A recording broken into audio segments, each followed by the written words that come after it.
Beckett, Some Meetings. To fathom this separate man, we should focus on the phrase, to hold oneself apart, the tacit motto of his every moment, on its implication of solitude and subterranean stubbornness, on the essence of a withdrawn being who pursues an endless and implacable labor. In Buddhism, it is said of an adept seeking illumination that he must be as relentless as a mouse gnawing on a coffin. Every authentic writer makes a similar effort.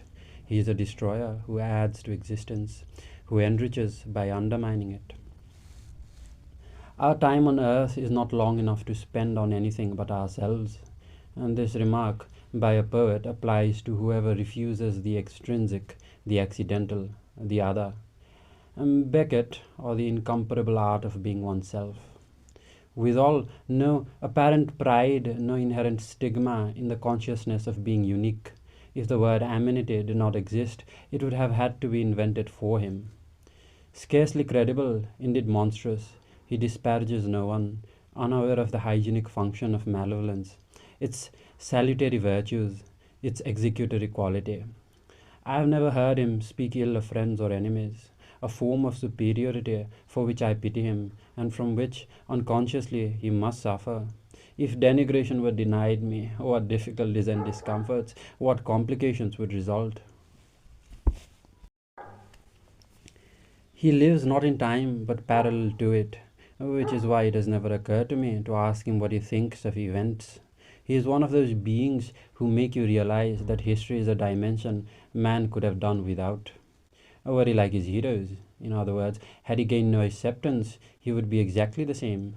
He gives the impression of not wanting to assert himself at all, of being equally alien to the notion of success and to the notion of failure. How hard it is to figure him out, and what style he has, I tell myself each time I think of him. If by some impossibility he concealed no secret, I would still regard him as impenetrable.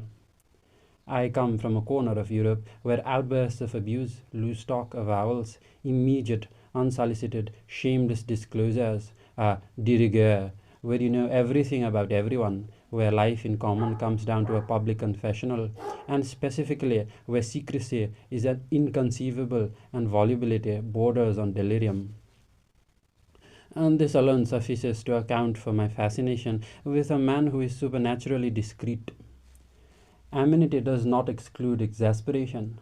At a dinner with friends, harried by absurdly pedantic questions about himself and his work, he took refuge in complete silence and actually ended by turning his back on us, or just about.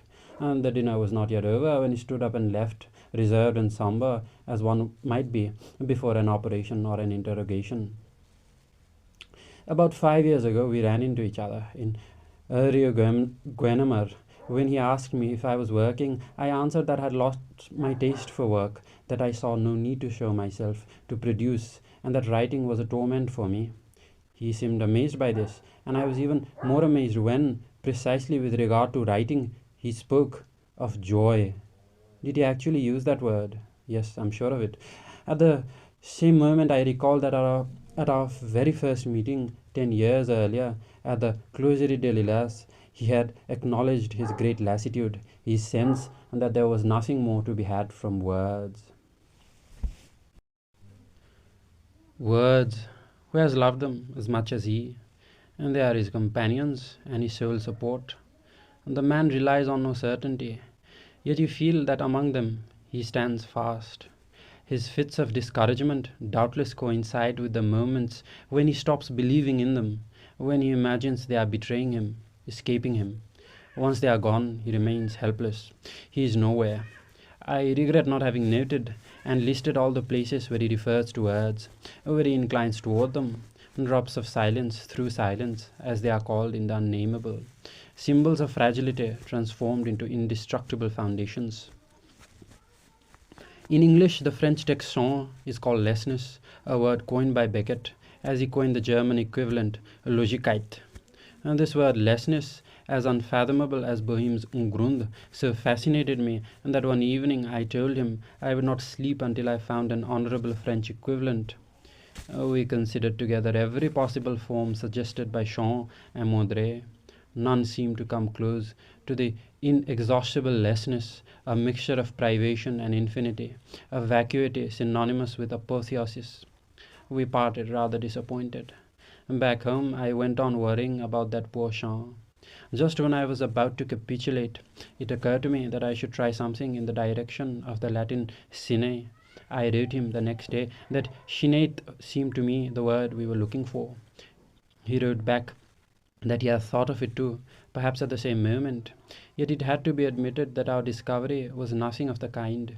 We agreed that the search would have to be abandoned, that there was no French substantive capable of expressing absence in itself, absence in the pure state, and that we would have to resign ourselves to the metaphysical poverty of a preposition. With writers who have nothing to say, who have no world of their own, what can you talk about but literature? With him, very rarely, in fact, almost never. Everyday subjects, material difficulties, problems of all kinds interest him more, in conversation, of course. What he cannot endure in any case is questions like, do you think that such and such a work will last? Does so and so deserve the rank he has? Between X and Y, who will survive? Who is the greater figure? Any evaluation of this kind exasperates and depresses him. What's the sense in all that? He exclaimed to me after one particularly painful evening when the dinner table conversation resembled a grotesque version of the Last Judgment. He himself avoids commenting on his books, his plays. What matters to him is not the obstacles surmounted, but those to be surmounted. He identifies himself totally with what he is doing. If you ask him about a play, he will discuss not the content, the meaning, but the interpretation, whose slightest details he envisions minute by minute, almost second by second. I shall not soon forget the energy with which he explained the requirements to be satisfied by an actress who wanted to perform, not I, in which only a gasping voice dominates space and replaces it. How bright his eyes when he saw that tiny yet encroaching, omnipresent voice. It was as if he were watching the ultimate metamorphosis, the supreme collapse of the Pythia. Having been a cemetery buff all my life, and knowing that Beckett loved them too, first love, it will be recalled, begins with the description of a cemetery, one that happens to be in Hamburg. I spoke to him last winter on Avenue de l'Observatoire of a recent visit to Père Lachaise and one of my indignation at not finding Proust on the list of notables buried there. Let me say in passing that the first time I came across Beckett's name was some 30 years ago, when I found his little book on Proust in the American Library. I don't know how we came to mention Swift, although on reflection, the transition had nothing abnormal about it, given the funereal character of his humor. Beckett told me that he was rereading Gulliver and that he had a predilection for the country of the Houyhnhnms, particularly for the scene where Gulliver feels such terror and disgust at the approach of a female Yahoo. He told me, and this was a great surprise, certainly a great disappointment, and that Joyce didn't like Swift. Moreover, he added, Joyce had no inclination for satire, contrary to what one might think. He never rebelled. He was detached. He accepted everything. For him, there was no difference between the fall of a bomb and the fall of a leaf.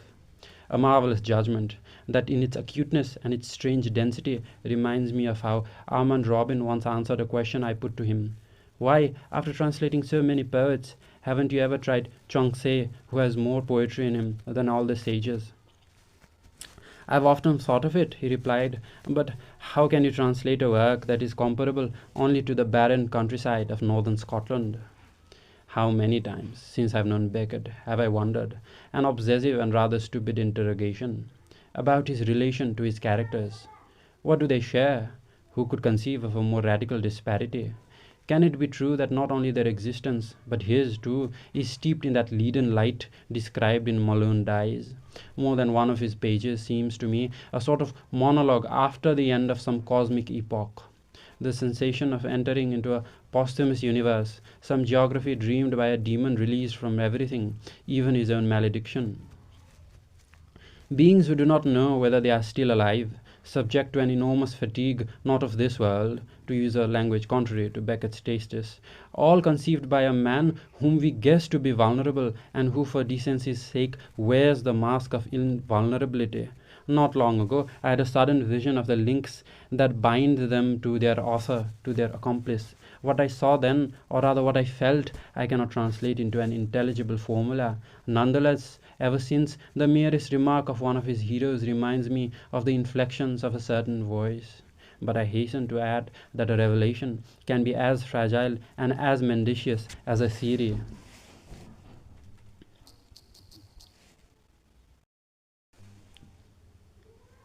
Ever since our first encounter, I have realized that he reached the limit, that he perhaps began there, at the impossible, at the exceptional, at the impasse. And the admirable thing is that he has not budged, that having come up against a wall from the starts, he has persevered, as valiant as he always has been. The limit situation as point of departure, the end as advent, which accounts for the feeling that that world of his, though always tottering on the verge of deaths, may continue indefinitely, whereas ours will soon disappear. I am not especially attracted by Wittgenstein's philosophy, but I have a passion for the man himself. Everything I read about him has the gift of stirring me.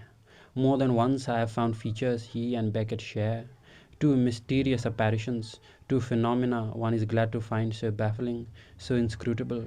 In both, the same distance from beings and things, the same inflexibility, the same temptation to silence, to the final repudiation of the word, the same will to collide with frontiers never foreseen.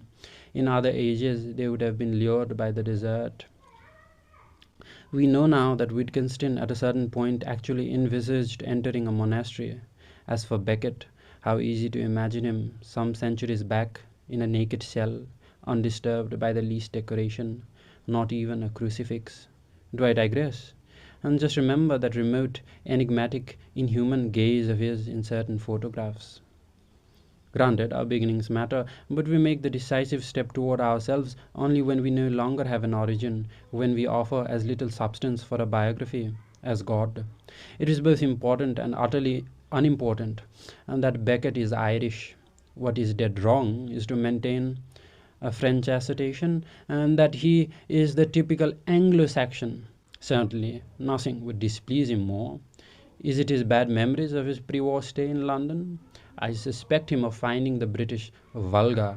This verdict that he has not passed, which I am passing for him as a shortcut to his reservations, if not his resentments, I could scarcely adopt for my own, especially because, a Balkan illusion perhaps, the British strike me as the most devitalized and the most threatened nation, hence the most refined, the most civilized.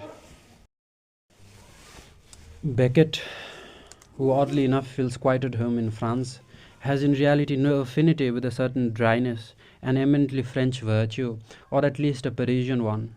Is it not significant that he versified Chamfort? Not all Chamfort, of course, only a few maxims.